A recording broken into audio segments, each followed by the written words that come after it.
During the COVID-19 pandemic, vaccines and other medical treatments have been at the forefront of society's interests. But many people still do not understand the vigorous testing process required for approval.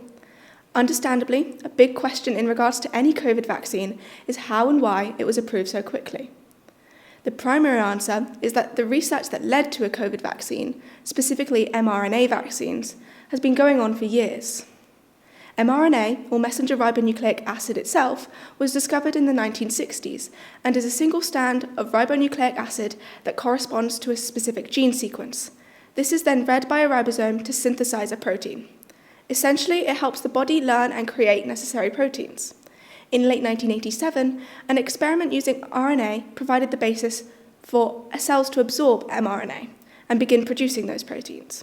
This may seem complicated, but essentially the far-reaching potential of RNA as a drug was discovered during this experiment and provided the basis for COVID vaccines today.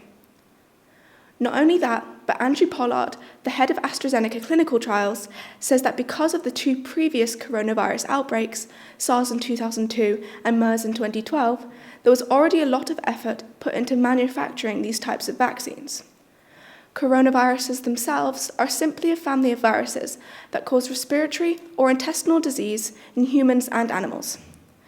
7 different types of coronaviruses have been found in humans, like SARS, or severe acute respiratory syndrome, which stem from bats, and MERS, or the Middle East respiratory syndrome. Both are coronaviruses with similar symptoms to COVID. This means that on top of all the information we already know about mRNA, there are also years of research into coronaviruses themselves.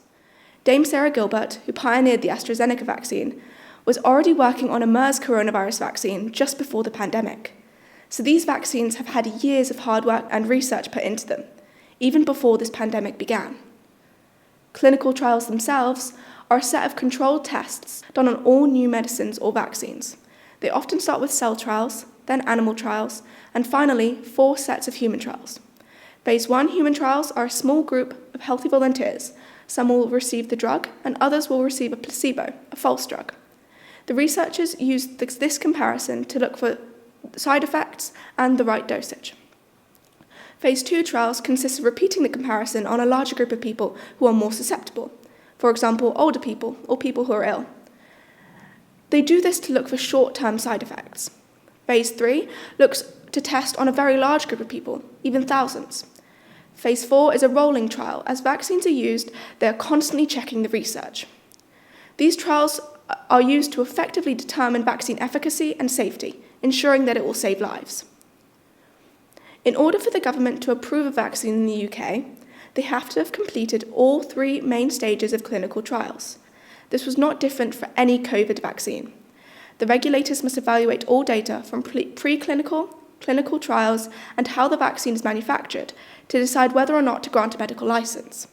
AstraZeneca has released 5 publications on the clinical trials for the public to view. Because of the urgent need for these vaccines, their approval for use was under rolling review conditions, where the committee reviews data as it becomes available to start the long approval process. Essentially, instead of waiting for all the data to begin the 210-day process, they begin the process with the data they have. And by the time of approval, the evaluation of the trials and data is complete, the same as any other medical license application.